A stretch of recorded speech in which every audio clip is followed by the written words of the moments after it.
الحمد للہ نحمده ونستعینه ونستغفره ونعوذ باللہ من شرور انفسنا ومن سیئات اعمالنا من يهده الله فلا مضل له ومن يضلل فلا هادي له ونشهد ان لا اله الا الله وحده لا شريك له ونشهد ان محمدا عبده ورسوله اما بعد. حاضرین کرام، پیس ٹی وی کی طرف سے ہم آپ کو خوش آمدید کہتے ہیں اور آپ کا استقبال کرتے ہیں. آج کی نشست کے اندر ہمارا موضوع ہے 4 قسم کی زندگیاں. قرآن کریم نے 4 زندگیوں کا ذکر کیا ہے. گویا ہمارے اور آپ کے سامنے قرآن نے آئینہ رکھ دیا ہے کہ اس آئینے کے اندر آپ اپنی تصویر دیکھیے اور دیکھیے کہ آپ کی زندگی کون سی زندگی کے مطابق ہے. اگر مومنانہ زندگی کے مطابق نہیں ہے تو پھر آپ بہت خسارے میں ہیں. پھر آپ کو سوچنا پڑے گا کل نفس ذائقۃ الموت وانما توفون اجورکم یوم القیامہ. ہر آدمی کو مرنا ہے اور مرنے کے بعد اپنی اس زندگی کا حساب دینا پڑے گا. فمن زحزح عن النار وادخل الجنہ فقد فاز وما الحیات الدنیا الا متاع الغرور. تو جو دوزخ سے بچ گیا اور جنت میں داخل کر دیا گیا وہی کامیاب ہے. اور یہ زندگی تو دھوکے اور فریب کی زندگی ہے. فریب میں نہ پڑیے. اور قرآن کریم نے جو صحیح زندگی کا آئینہ اور تصویر پیش کی ہے ویسی زندگی بنانے کی کوشش کیجیے. اللہ تعالیٰ نے 4 زندگیوں میں ایک زندگی ذکر کی ہے کافرانہ، دوسری زندگی ذکر کی ہے نفس پرستانہ، تیسری زندگی ذکر کی ہے منافقانہ، اور چوتھی زندگی ذکر کی ہے مومنانہ. اب آپ غور کیجئے کہ آپ کافرانہ زندگی بسر کر رہے ہیں یا مومنانہ زندگی بسر کر رہے ہیں یا منافقانہ زندگی بسر کر رہے ہیں. کافروں کی زندگی کے بارے میں اللہ تعالیٰ فرماتا ہے والذین کفروا یتمتعون ویاکلون کما تاکل الانعام والنار مثوی لہم. جنہوں نے کفر کیا، جو اللہ رسول اور آخرت کو نہیں مانتے، وہ جانوروں جیسی زندگی بسر کر رہے ہیں. جانور، آپ کے یہاں بھینس پلی ہوئی ہے، آپ کے یہاں گائے پلی ہوئی ہے، آپ کے یہاں گھوڑا بندھا ہوا ہے، آپ کے یہاں ہاتھی بندھا ہوا ہے. یہ بھینس، یہ گائے، اس کے سامنے آپ کسی بیوہ کے کھیت سے چارہ لا کر ڈال دیں، کسی یتیم کے یہاں کھلیان میں جو غلہ لگا ہوا ہے وہ غلہ لا کے ڈال دیں، وہ اپنا پیٹ بھر لے گی اور آپ کو دودھ دے دے گی. اس کو اس سے کوئی بحث نہیں کہ یہ بیوہ کے کھیت سے لایا گیا ہے یا یتیم کے گھر سے لایا گیا ہے.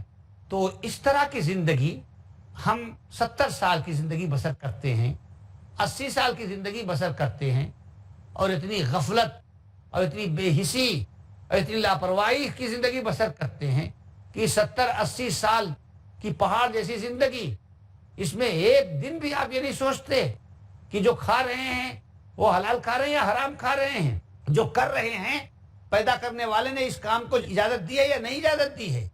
تو یہ حیوانی زندگی ہے جو کافر بسر کر رہے ہیں. ان کو نفع سے مطلب ہے، جائز اور ناجائز سے مطلب نہیں ہے.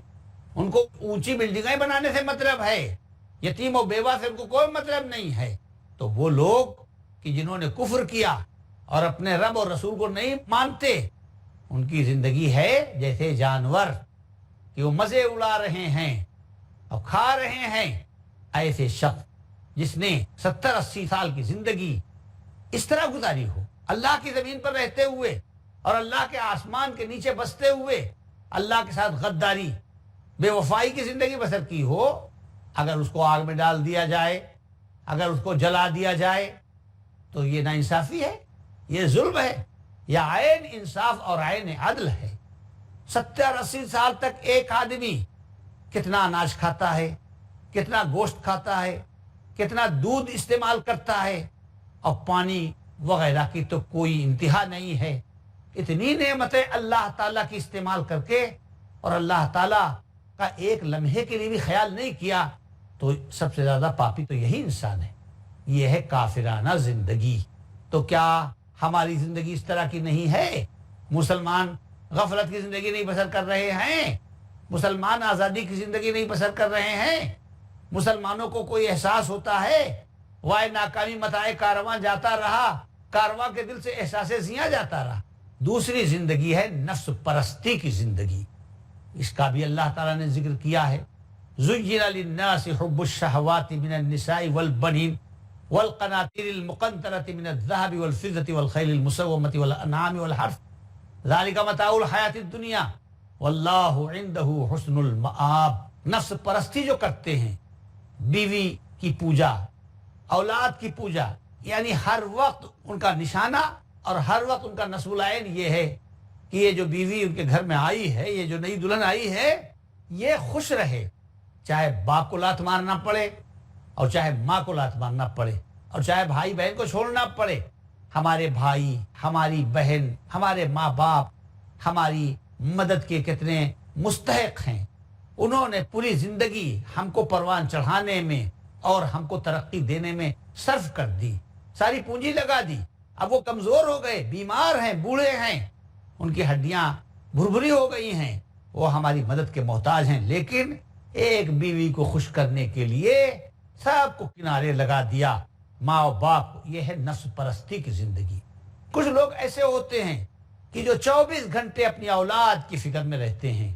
ایک گاڑی ہمارے پاس ہے تو ہماری اولاد کے پاس بھی ہو جائے، اور ایک بلڈنگ ایک ہمارے پاس ہے، ہمارے بیٹے کے پاس بلڈنگ ہو جائے، اور ہمارے بیٹے کسی کے پیچھے نہ رہیں بلکہ سب سے آگے رہیں، چاہے جتنا حرام مال ہم کو سمیٹنا پڑے۔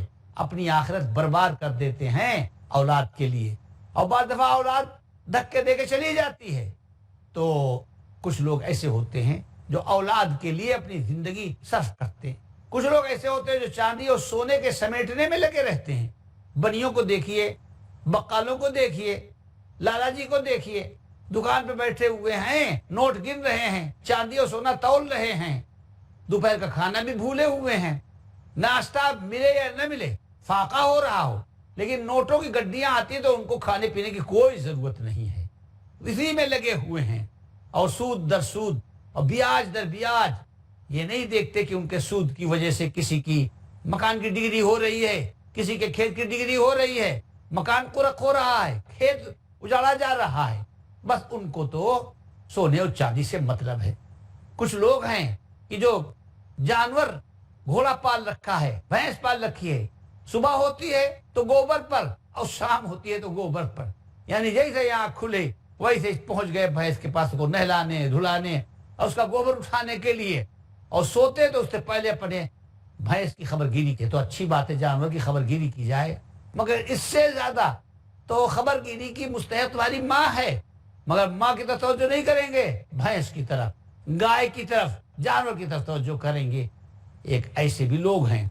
کچھ لوگ ہیں جو کھیتی، کاشتکار جو کھیتی کرتا ہے، اس کو کسی چیز سے مطلب نہیں، صبح ہوتے ہی کھیت میں پہنچ جائے گا، اور جب تک اندھیرا نہ ہو جائے اور کھیت میں کام کرنے کے لائق جب وقت نہ رہے تب جا کر وہ واپس آتا ہے، ایک کولو کے بیل کی طرح سے صبح سے شام تک کھیتوں میں پڑا رہتا ہے، کچھ نہیں سوچتا کہ قوم کی ذمہ داریاں ہمارے اوپر کیا ہیں، رشتہ داروں کی ذمہ داریاں ہمارے اوپر کیا ہیں، دین و مذہب کی ذمہ داریاں ہمارے اوپر کیا ہیں۔ اس کو اللہ تعالیٰ فرماتا ہے زُيِّنَ لِلنَّاسِ حُبُّ الشَّهَوَاتِ، دل جن کی طرف، نفس جس کی طرف مائل ہوتا ہے، خواہش آدمی کی جس چیز کو چاہتی ہے، بیٹے کو، بیوی کو، کھیتوں کو، سونے کے ڈھیر کو، یہ سب خواہشات ہیں، اور شیطان کی وجہ سے ان خواہشوں پر آدمی جان دیتا ہے۔ تو آدمی کو خوشنما معلوم ہوتی ہے خواہشوں کی محبت، یعنی بیویوں کی محبت، بیٹوں کی محبت، سونے اور چاندی کے ڈھیروں کی محبت، جانوروں کی محبت، کھیتی کی محبت۔ یہ بات یاد رکھو، ذالک متاع الحیات الدنیا، یہ سب دنیاوی زندگی کا چند روزہ سامان ہے، اللہ تعالیٰ کے پاس اس سے بڑی زندگی ہے، پائیدار زندگی ہے، یہ ہے نفس پرستانہ زندگی۔ تو آپ غور کیجئے کہ آپ کیا یہ نفس پرستانہ زندگی بسر نہیں کر رہے ہیں؟ کیا آپ کی زندگی کا نصب العین اور آپ کی زندگی کا منشا یہی سب چیزیں نہیں ہیں؟ اگر آپ کی زندگی نفس پرستوں کی طرح بسر ہو رہی ہے تو اللہ تعالیٰ نے جو معیار صحیح زندگی کا مقرر کیا ہے، آپ کی زندگی تو اس سے ہٹ کر ہے، لہٰذا آپ کی زندگی میں برکت، آپ کی زندگی میں رحمت کہاں سے آئے گی؟ ایک تیسری زندگی ہے جس کو منافقانہ زندگی کہنا چاہیے کہ سامنے تو بڑی چکنی چپڑی باتیں کریں گے اور بڑی ہمدردی ظاہر کریں گے اور پیٹھ پیچھے سازش کریں گے، فساد پھیلائیں گے، فتنہ پھیلائیں گے۔ ان کی زبانیں شکر سے زیادہ میٹھی لیکن ان کے دل بھیڑیے سے زیادہ خطرناک۔ وَمِنَ النَّاسِ مَن يُعْجِبُكَ قَوْلُهُ فِي الْحَيَاةِ الدُّنْيَا، کچھ لوگ ایسے ہیں کہ جو دنیاوی زندگی پر اگر گفتگو کریں تو ان کی گفتگو بڑی دلچسپ معلوم ہوتی ہے۔ جی چاہتا ہے کہ بس وہ کہتے رہیں ہم سنتے رہیں، اتنی ہمدردی۔ تو علماء نے یہ کہا ہے کہ منافق کی عادت ہے کہ وہ بات بات پر اللہ کو گواہ بناتا ہے کہ اللہ گواہ کہ قوم کی کتنی محبت میرے دل میں ہے، خدا گواہ ہے کہ اس شہر کے لیے میرے اندر کتنے جذبات ہیں، مجھے موقع ملے تو اس شہر کو میں رشک جنت بنا دوں۔ تو خدا گواہ ہے بار بار کیوں کہتا ہے اللہ گواہ ہے؟ اللہ گواہ اس لیے کہتا ہے کیونکہ اس نے کچھ کیا تو ہے نہیں۔ اگر اس نے کچھ کیا ہوتا تو وہ کام اس کی گواہی دیتا یا لوگ گواہی دیتے، تو لوگوں میں سے تو کوئی گواہ ہے نہیں اس کے پاس، نہ اس نے کوئی کام کیا جو کام گواہی دے، اس لیے وہ اللہ کو گواہ بناتا ہے کہ اللہ گواہ ہے، کیونکہ اللہ کی گواہی کو تو کوئی جانتا نہیں۔ اللہ تعالیٰ تو کوئی لوگوں سے ملنے نہیں آئے گا جو گواہی دے کہ ہاں اس نے یہ کام کیا ہے۔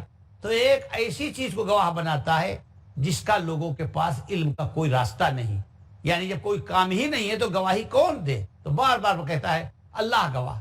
حاضرین، وقفے کا وقت ہو گیا ہے، وقفے کے بعد انشاءاللہ پھر حاضر ہوں گے۔ وقفے کے بعد ہم آپ کی خدمت میں حاضر ہیں۔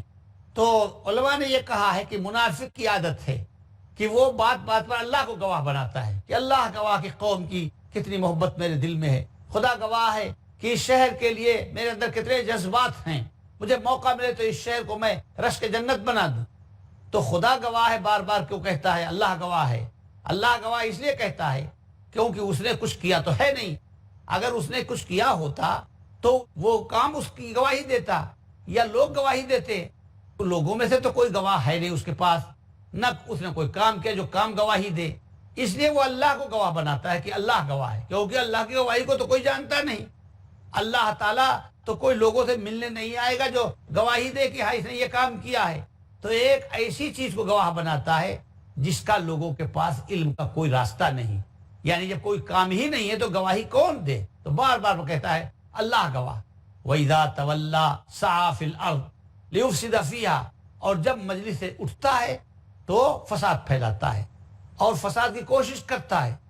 وَهُوَ لَدُّ الْخِصَامِ، حالانکہ وہ ہمدرد نہیں ہے، وہ جتنی چکنی چپڑی باتیں کرتا ہے ویسا نہیں ہے، بلکہ اندر سے سخت جھگڑالو اور سخت دل ہے۔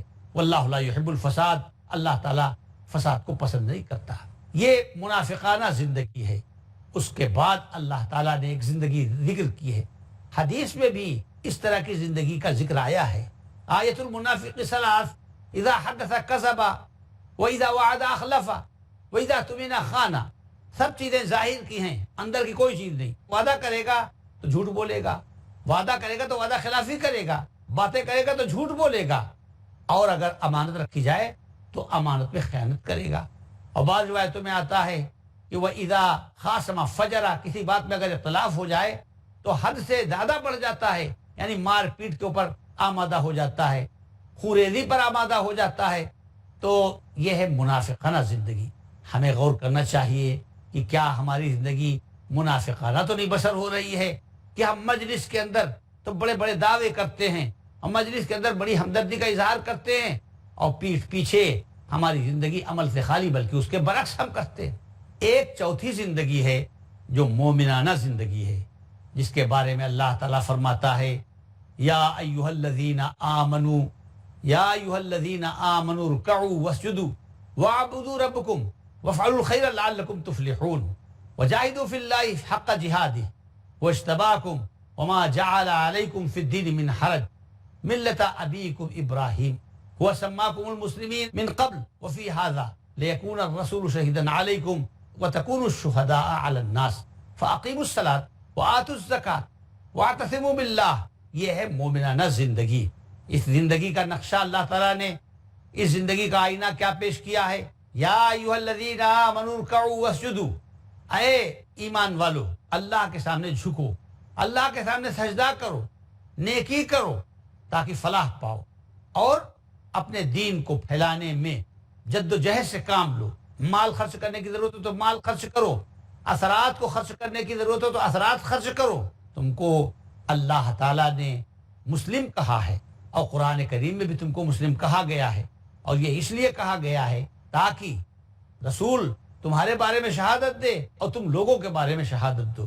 حضرت ابراہیم علیہ السلام کا یہ طریقہ ہے، اللہ کے سامنے جھکنا، رکوع کرنا، سجدہ کرنا، خیر کو پھیلانا اور دین کے پھیلانے میں اپنی تمام کوششوں کو صرف کر دینا۔ اے ایمان والو، رکوع کرو، سجدہ کرو، نیکی کرو تاکہ تم فلاح پاؤ، اور دین کے لیے جتنی کوشش تم سے ہو سکتی ہے، نہ ہو تاب پرواز گر آسماں تک تو وہاں تک انہیں ہو رسائی جہاں تک، جتنی کوشش ہو سکتی ہے کوشش کا حق ادا کر دو۔ مسلم تمہارا نام ہے، یہ ابراہیم کا طریقہ ہے، اللہ کے پیارے نبی، اللہ کے خلیل، ابو الانبیاء، موحد اعظم حضرت ابراہیم علیہ السلام کا یہ طریقہ ہے، اس طریقے کے اوپر عمل کرو۔ جب تم یہ نیکیاں کرو گے تو رسول تمہارے حق میں شہادت دیں گے کہ تم نے رسول کی پہنچائی ہوئی باتیں اور بتائی ہوئی باتوں پر عمل کیا۔ اس کے بعد تم لوگوں کے بارے میں گواہی دو گے کہ انبیاء نے ان کو تیرا پیغام پہنچا دیا تھا۔ تو یہ بہت بڑا رتبہ ہے کہ آپ دوسری قوموں کے اوپر گواہ بنیں۔ گواہ اہم آدمی کو بنایا جاتا ہے، غیر اہم کو گواہ نہیں بنایا جاتا۔ فَأَقِيمُوا الصَّلَاةَ وَآتُوا الزَّكَاةَ، لہذا نماز کی پابندی کرو اور زکوٰۃ دو اور اللہ کو مضبوطی سے پکڑ لو۔ اگر اللہ کو مضبوطی سے کوئی پکڑ لے تو اللہ تعالیٰ تو دامن چھڑائے گا نہیں۔ ہاں تم چھوڑ دو تو چھوٹ جائے گا، لیکن اللہ تعالیٰ اپنا دامن نہیں چھڑاتا۔ اور اگر اللہ کی رسی کو ہم پکڑ لیں تو اللہ کی رسی ٹوٹ نہیں سکتی، چھوٹ تو سکتی ہے، آپ چھوڑ دیں تو چھوٹ جائے گی، لیکن اللہ تعالیٰ کی رسی ٹوٹ نہیں سکتی، وہ اتنی مضبوط ہوتی ہے، وہ زنجیروں سے بھی زیادہ، وہ لوہے کے موٹے تاروں سے بھی زیادہ مضبوط ہے۔ اللہ کی رسی کسی حال میں بھی نہیں ٹوٹے گی۔ کوئی چاہے بجلی کی طاقت سے اس کو پگھلانا چاہے، آگ میں اس کو پگھلانا چاہے، کسی طرح بھی اللہ کی رسی نہیں ٹوٹتی۔ جب سب سہارے چھوٹ جاتے ہیں اور تمام لوگ ساتھ چھوڑ دیتے ہیں، تب بھی اللہ تعالیٰ اپنے بندے کو، مومن کو نہیں چھوڑتا بلکہ سہارا دیتا ہے۔ حضرت عیسیٰ علیہ السلام کو یہودیوں نے جب سولی پر چڑھانے کا ارادہ کیا، ہوا یہ کہ اللہ نے حضرت عیسیٰ علیہ السلام کو آسمان پر اٹھا لیا۔ کوئی دیکھ نہیں سکا کیونکہ تو اللہ تعالیٰ کی کارروائی تھی، آنکھیں اندھی ہو گئی، آنکھوں سے اوٹ ہو گیا معاملہ۔ اللہ نے حضرت عیسیٰ علیہ السلام کو آسمان پر اٹھا لیا اور ایک آدمی کو حضرت عیسیٰ علیہ السلام جیسی شکل دے دی، جیسی حضرت عیسیٰ علیہ السلام کی شکل تھی ویسے ہی اس کی شکل بن گئی۔ اب صاحب اسی کو پکڑ لیا، جوش میں تھے اس لیے کچھ ہوش ہی نہیں رہا کہ ہم کتنے آئے تھے اور کتنے واپس جا رہے ہیں۔ ہمارے خوشی کے اچھلتے ہوئے چل دیے کہ ہم اپنے مقصد میں کامیاب ہو گئے۔ اس شخص کو لے کر جس پر حضرت عیسیٰ علیہ السلام کی شباہت ڈال دی گئی تھی اور حضرت عیسیٰ علیہ السلام جیسی شکل اس کو دے دی گئی تھی اور چہرہ ویسے ہی بنا دیا گیا تھا، چہرہ مہرہ حضرت عیسیٰ کا کر دیا گیا تھا، وہ تو جانتے نہیں تھے کہ اللہ نے کیا تدبیر کی، اور اللہ کا داؤں اتنا پکا ہوتا ہے کہ کوئی اللہ کے داؤں کو کاٹ نہیں سکتا۔ لے کے چل دیے اور جا کے سولی پہ چڑھا دیا، اپنے ہی ساتھی کو سولی پہ چڑھا دیا۔ جب اللہ چاہتا ہے تو دشمن سے اللہ تعالیٰ پرورش کرا دیتا ہے، اور جب اللہ چاہتا ہے تو دشمن بجائے مومن کو مارنے کے اپنے ہی لوگوں کو مارتا ہے۔ یہ سب اللہ کے اختیارات اور اللہ کی قدرت چلتی ہے۔ دیکھیے فرعون سے اللہ تعالیٰ نے حضرت موسیٰ علیہ السلام کی پرورش کرا دی۔ فرعون تو حضرت موسیٰ کو مارنا چاہتا تھا، لیکن خود دریا سے صندوق اٹھایا اور پھر موسیٰ کی ماں سے ان کو دودھ پلوایا اور دودھ پلانے کی اجرت دی اور ناز و نعمت میں حضرت موسیٰ کو پالا۔ یہ ہے انسان کی بے بسی اور اللہ کی قدرت اور اللہ کا اختیار کہ دشمن سے پرورش کرا دی۔ ایسے یہاں پر اللہ تعالیٰ نے اپنے نیک بندے حضرت عیسیٰ علیہ السلام کو بچا لیا، اور جو عیسیٰ علیہ السلام کی جان کے در پہ تھا اور جو آپ کے خون کا پیاسا تھا، اسی کے اوپر شباہت ڈال کر اور دشمنوں کے ہاتھوں سے اسی کو سولی پہ چڑھوا دیا۔ لے گئے، سولی پہ چڑھا دیا، بہت خوش تھے کہ ہم کامیاب ہو گئے، لیکن کامیاب تو وہ ہوتا ہے جس کو خدا کامیاب کرتا ہے۔ بہرحال سولی دے دی، اس کے بعد کچھ جذبات جب ٹھنڈے پڑے تو اپنے ساتھی کی تلاش شروع ہوئی کہ ہم 6 آدمی گھسے تھے تو وہ 6ٹھا آدمی کہاں ہے؟ 5 ہی ہیں۔ کسی نے کہا کہ ان کا نہ حاضا عیسیٰ فائن صاحبنا و ان کا نہ حاضا صاحبنا فائن عیسیٰ، اگر یہ عیسیٰ ہے تو ہمارا ساتھی کیا ہوا، اور اگر یہ ہمارا ساتھی ہے تو عیسیٰ کہاں چلے گئے؟ کسی نے کہا الوجہ وجہ عیسیٰ والید ید صاحبنا، کہ چہرہ تو عیسیٰ جیسا ہے لیکن ہاتھ اور پیر کی انگلیاں تو ایسی ہیں جیسے ہمارے ساتھی کی تھیں۔ کچھ سمجھ نہیں پائے کہ کیا معاملہ ہے، معمہ بن گیا مسئلہ، گول مول ہو گیا، چندھیا گئی آنکھیں۔